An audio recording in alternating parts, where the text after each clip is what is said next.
Good morning, students. Class ninth. Today I will teach you about the cytoplasm. Previously also I think you all have read what I have taught and prepared the questions and answers. Yes? Okay. Now come to the point, cytoplasms. The space between the plasma membrane and the nucleus is filled by a homogeneous translucent colloidal liquid called cytoplasms. Okay. Now it consists of various inorganic molecules such as water, salt, organic compounds, protein, nucleic acids and a variety of enzymes.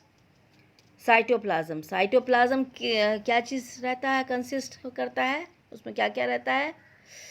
Water, salt, organic compounds, protein, nucleic acids and a variety of enzymes. Cytoplasm also contain the various cell organelles. These cell organelles are enclosed by membranes. We have already discussed that the membrane bound cells organelles are present in eukaryotes while they are absent in prokaryotes. Okay, eukaryotes में it is present है और prokaryotes में absent. Viruses do not have any membranes and hence are not alive. कोई membrane उसमें नहीं होता ये सो इसलिए वो अलाइव नहीं होता. They becomes alive only when they enter into the living body of a host and utilise its cell machinery to multiply. और वो एक्टिव तभी होता है जब वो किसी लिविंग बॉडी में घुसता है और उसका सेल यूटिलाइज करता है और फिर वहाँ मल्टीप्लाई करता है. Now what is the function of cytoplasms? It help in intracellular distributions of molecules, enzymes and nutrient. It help in exchange of material between different cell organelles, biosynthesis of nucleotides, proteins and fatty acids take place in the cytoplasms. Breaking down of glucose take place in the cytoplasms. Okay, breaking of food also take place in the cytoplasm only. Now protoplasm is the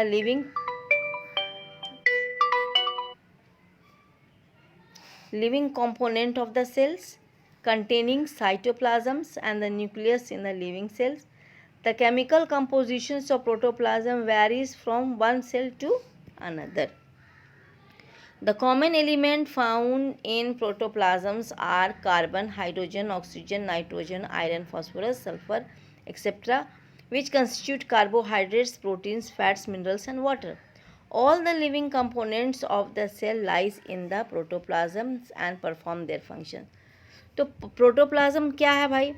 protoplasm is the living component of the cell जो contain करता है cytoplasm और nucleus. अच्छा, ये common element जो protoplasm में होता है प्रेजेंट वो क्या क्या है? Carbon, hydrogen, oxygen, nitrogen, iron, phosphorus, sulfur etc., which constitute carbohydrates, proteins, fats, minerals and water. All living components of the cell lies in the protoplasms and perform their functions. Okay, now it comes cell organelles. Each cell is surrounded by cell membranes. Cell membrane keeps the content of the cell separate from the external environment. अब हर जो भी है cell surrounded by रहता है किस चीज़ से? Cell membrane से. और सेल मेम्ब्रेन क्या करता है? सेल को सेपरेट करता है फ्रॉम एक्सटर्नल इन्वायरमेंट से, बाहर इन्वायरमेंट से. In addition many chemical activities keep on taking place in each cell. These chemical activities are required to support the complicated structure and the function of multicellular organisms. Or in addition, many chemical activities keep on taking place in each cell. बहुत तरह का chemical activities होता है जो cell के अंदर होता रहता है और वो जो होता है वो सपोर्ट करता है किस चीज़ में भाई, मल्टी सेलुलर ऑर्गेनिज्म को फंक्शन करने में, क्योंकि सेल के अंदर में बहुत सारा फंक्शन होता है. To perform these activities the cell have many organelles that float in the cytoplasms. अब ये एक्टिविटीज़ को परफॉर्म करने के लिए सेल में बहुत सारा ऑर्गेनिल्स होता है जो फ्लोट करता है इन द साइटोप्लाज्म, फ्लोट करता रहता है, तैरता रहता है. Some organelles are membranous and some are non membranous. Membranous organelle is a characteristics feature of eukaryotics only. अच्छा, मेम्ब्रेनस ऑर्गेनिल्स किस में होता है, यूकारियोटिक्स में. And some of these organelles are small that they can be seen only under electron microscope. Cell organelles carry out some very crucial function in cell. The different cell organelles that are found in the cytoplasm of the cells are given in figure. Now you can see here this figure, cell organelles. इसमें क्या होता है here, membranous and this is non-membranous. Non-membranous में ribosome, centrosomes, centrosome only in animals. Membranes में double membranous, single membranes. फिर lysosomes, lysosomes के अंदर में फिर आ गया डबल मेम्ब्रेनस के अंदर में endoplasmic reticulum, Golgi apparatus, mitochondria, plastid and vacuoles. Different type of cell organs. ये चार्ट जो है you have to see. Now come to the endoplasmic reticulum. Endoplasmic reticulum is an interconnected network of membrane, line, tube and sheet that run through the cytoplasms. Endoplasmic reticulum sheet type का है जो कि cytoplasm में वो रहता है, run करता है. At some places it connect with the plasma membrane जिसको बोलते हैं. At some places it is connected with plasma membrane as well as with the nuclear envelope.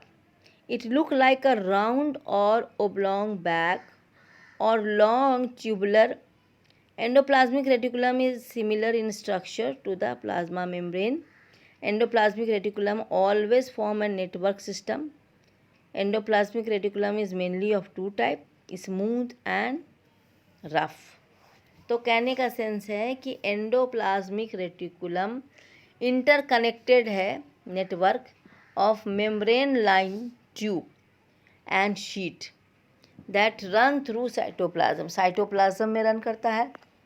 अच्छा, सम प्लेसेस में ये प्लाज्मा मेम्ब्रेन से भी कनेक्ट हो जाता है और ये लगता है कैसा, राउंड और ओब्लॉग बैग और लॉन्ग ट्यूबुलर इसका लुक है. प्लाज्मा मेम्ब्रेन से मिलता जुलता है इसका स्ट्रक्चर. और एंडोप्लाज्मिक रेटिकुलम ऑलवेज फॉर्म करता है नेटवर्क सिस्टम. ये टू टाइप्स का होता है, smooth endoplasmic reticulum and rough endoplasmic reticulum. तो rough endoplasmic reticulum has a rough membrane because a number of ribosomes are found attached to its outer surface. Ribosomes are present in all active cells. Okay, ठीक है. तो till here I am teaching you all. Next classes I will teach you. Okay, so